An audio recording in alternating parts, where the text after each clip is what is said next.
Hello everyone and welcome to today's video. Today we have some very big news for the 2026 US Senate elections out of the state of Texas. And this news, I'm just going to jump right into it right away here. We have some very big news here that President Trump has officially decided to back Republican Attorney General of the state of Texas, Ken Paxton, in the Republican US Senate runoff against the incumbent US Senator John Cornyn. So that's the big breaking news of this video, and this is very significant news in this race. We saw in the runoff election that took place a while ago now on March 3rd, I believe on March 3rd. And it was John Cornyn getting 42.01% of the vote. Ken Paxton got 40.54%. Wesley Hunt, the Republican representative, got 13.53%. Now, immediately after this initial primary, and both Cornyn and Paxton advanced to the runoff, the discourse on this race certainly shifted a bit, where it seemed that after John Cornyn technically won, getting the most amount of votes in this runoff, it looked like President Trump may decide to actually endorse John Cornyn instead of Ken Paxton, where Cornyn got more percent of the vote, and it's usually pretty consensus feeling that John Cornyn would do better in a general election against the Democrat James Talarico than Ken Paxton would.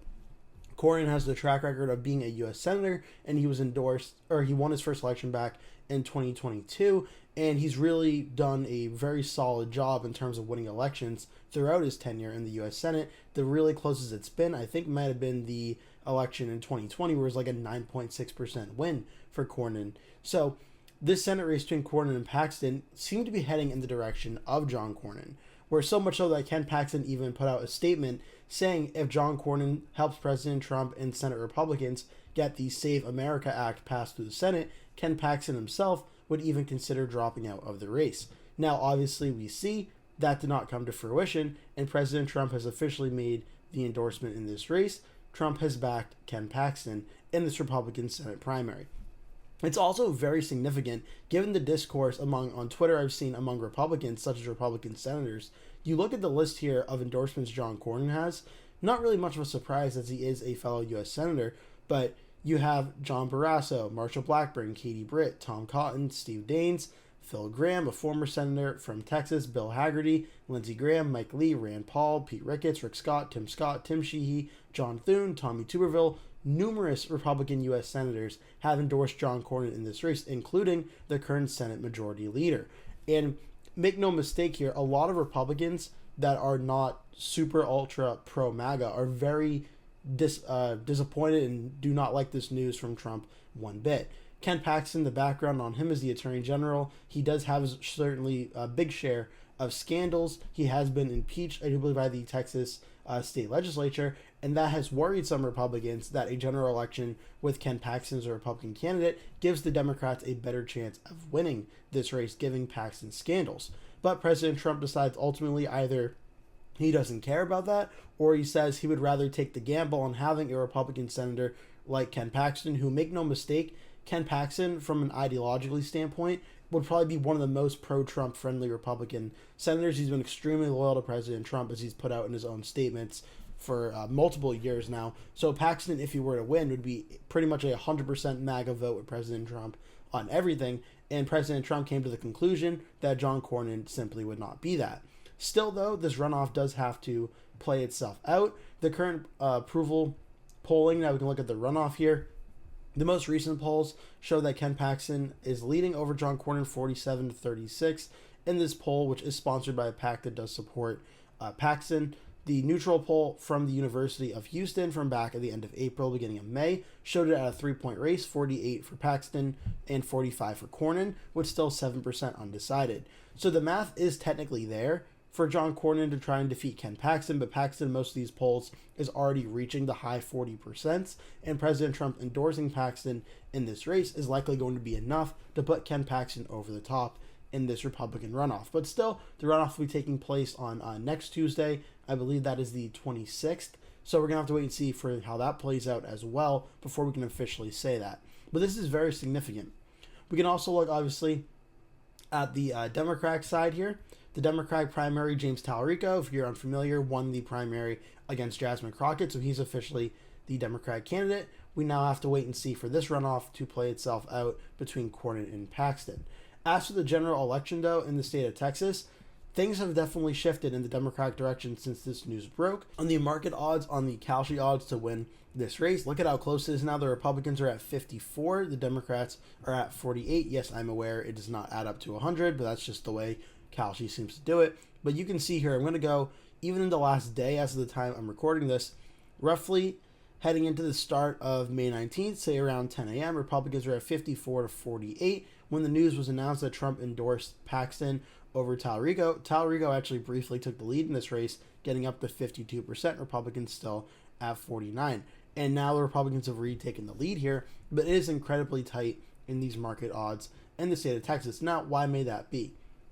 Well, because I think the people on Kalshi that are predicting Talarico to win are banking on a few things. One, Talarico being a pretty great Democratic candidate in the state of Texas, certainly seems to be one of the best candidates Democrats have put up in a very long time. Number two, Ken Paxton being the Republican candidate certainly comes with his own share of scandals, as I mentioned, the impeachment and everything surrounding him, gives the Democrats a better chance in the general election due to the fact that a lot of independent voters in Texas may not want to vote for Paxton and may side for Talarico as sort of the lesser of two evils argument. For instance, that was popular in 2016 for Donald Trump versus Hillary Clinton. That was frequently talked about throughout that election cycle. Talarico, for a lot of independent voters, may be that lesser of two evils in respective regards.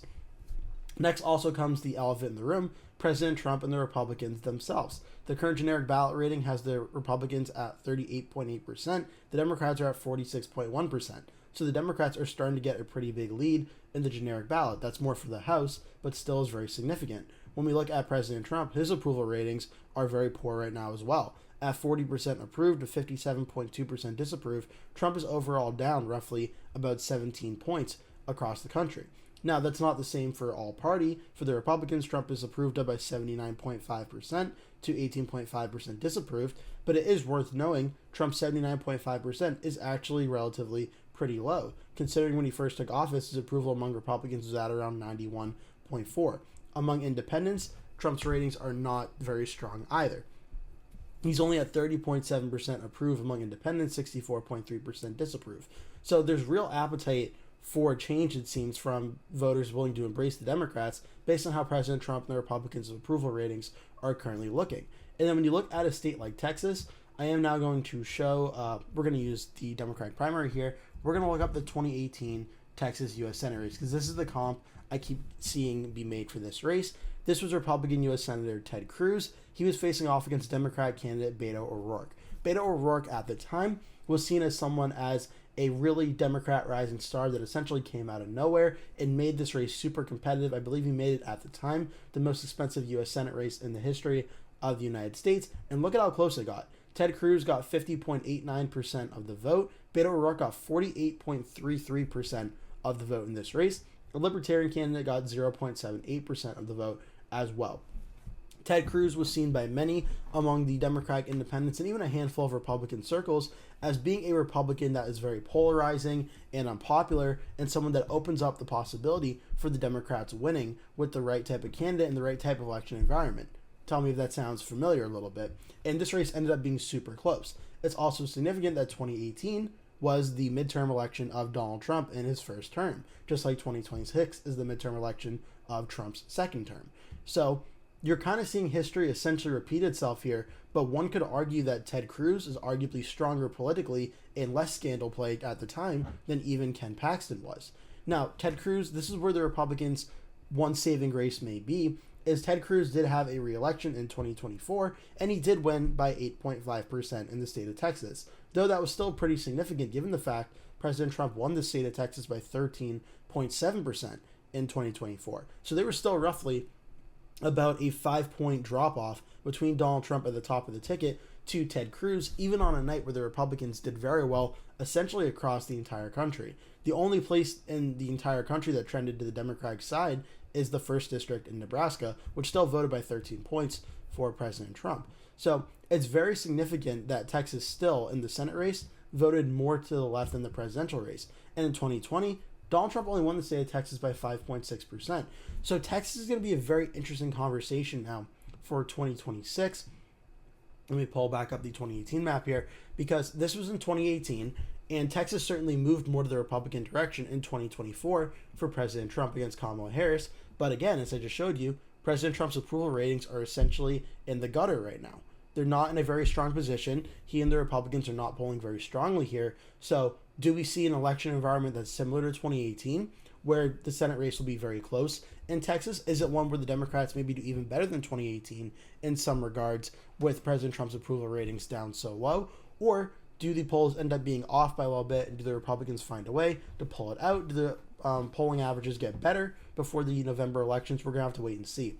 For now, for Paxton versus Talarico, I do think Texas has moved a little bit more to the right since 2018, but I do also think Ken Paxton is a weaker Republican candidate than Ted Cruz, and James Talarico may even be a stronger Democrat candidate than James Talarico. So I think right now this comp of 2018, where it's roughly about a 2.6% win for the Republicans, is actually a pretty good starting place for the Texas Senate race. So much so that now my updated predictions on the Senate map, I would start Texas out as a lean Republican state right around that same margin of a 3-point Republican win. For John Cornyn versus John Cornyn versus James Talarico, I would have the race starting as likely Republican, which would be right around a 5 to a 6-point win for Cornyn there. But now that Ken Paxton appears to be the Republican nominee, I would drop it down to a lean Republican ranking as of right now. But I'm interested to hear what your thoughts are on this news. Leave all those down in the comment section below. Do you think Ken Paxton, will defeat John Cornyn in the runoff now that Trump has endorsed him? And who do you think would win between Ken Paxton and James Talarico? Leave all your thoughts down below. For now, thank you so much for watching. Please again remember to hit like and subscribe, and I hope to see you in a future video.